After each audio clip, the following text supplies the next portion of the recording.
Okay, this is a proof. Here's what we're given.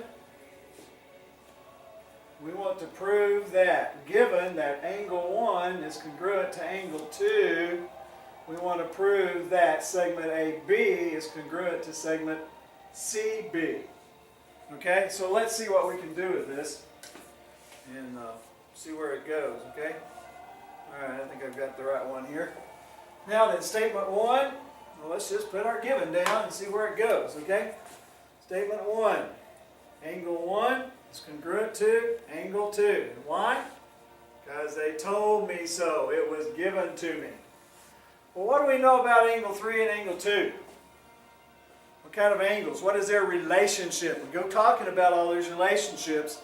Remember I told you the relationship between angles is going to be very important the entire year, knowing what those relationships are. What do we know about angle 3 and angle 2? Well, we can just sit here and go like, duh, I think angle 2 is congruent to angle 3. Why? Something we call the VAT. What does that stand for? Vertical angle theorem.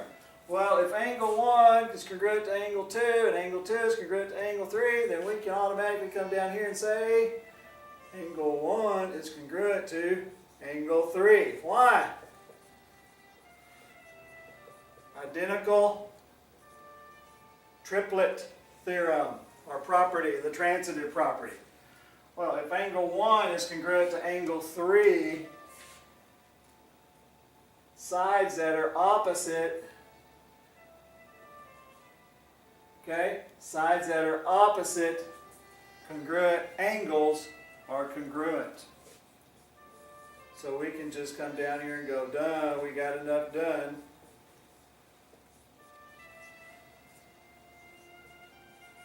Sides opposite.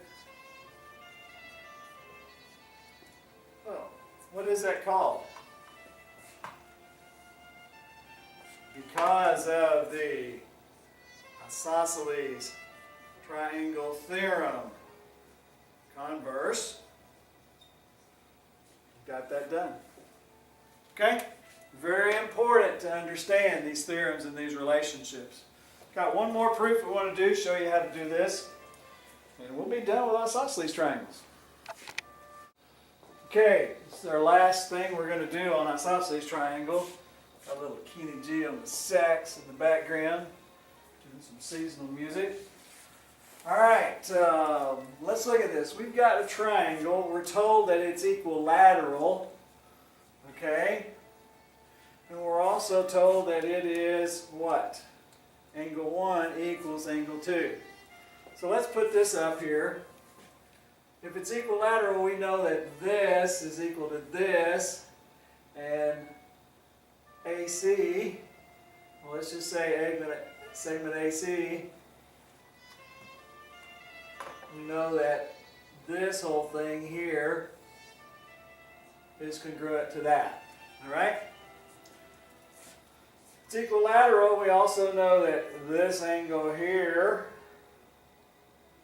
well, I don't think we even need that. So let's put this down. Statement 1. What do we got? I think that one's about out of ink.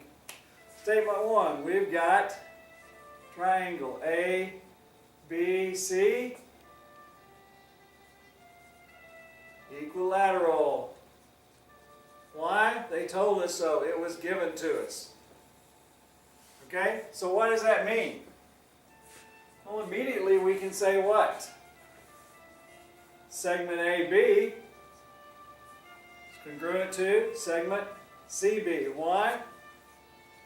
Definition. Equilateral triangle. All sides of an equilateral triangle have to be congruent.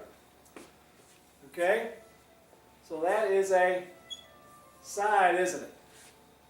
So number 3, what else are we given? Angle 1 is congruent to angle 2. Why? Given. Well, that's an angle, isn't it? Wow, if we could make that the included angle of an SAS, we'd be home free on this one, wouldn't we?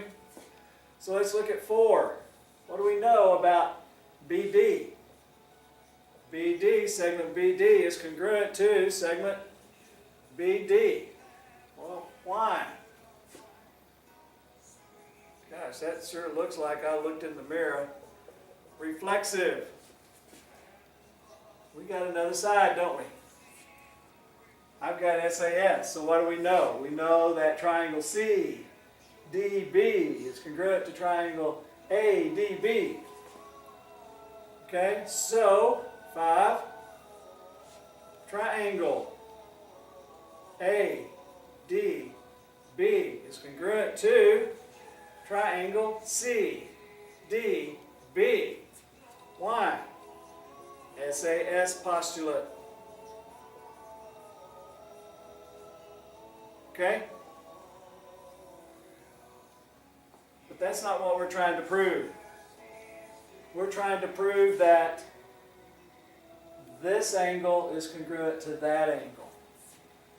Well, what do we know about congruent triangles? All of their corresponding parts are congruent. So what do we know? Angle ADB is congruent to angle CDB. Why? CPCTC.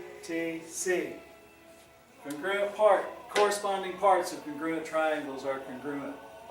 Okay, isosceles triangles give you a tremendous amount of information, tremendous amount of power to solve problems.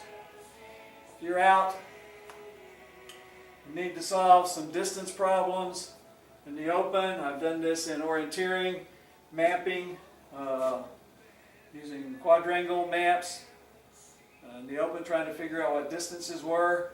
Use isosceles, equilateral triangles. If you can set those things up that way, you can make your life a tremendous amount easier on that. Construction, they're used an awful lot in construction. I think you begin to see why. They hold a lot of force, whatever. Isosceles triangles.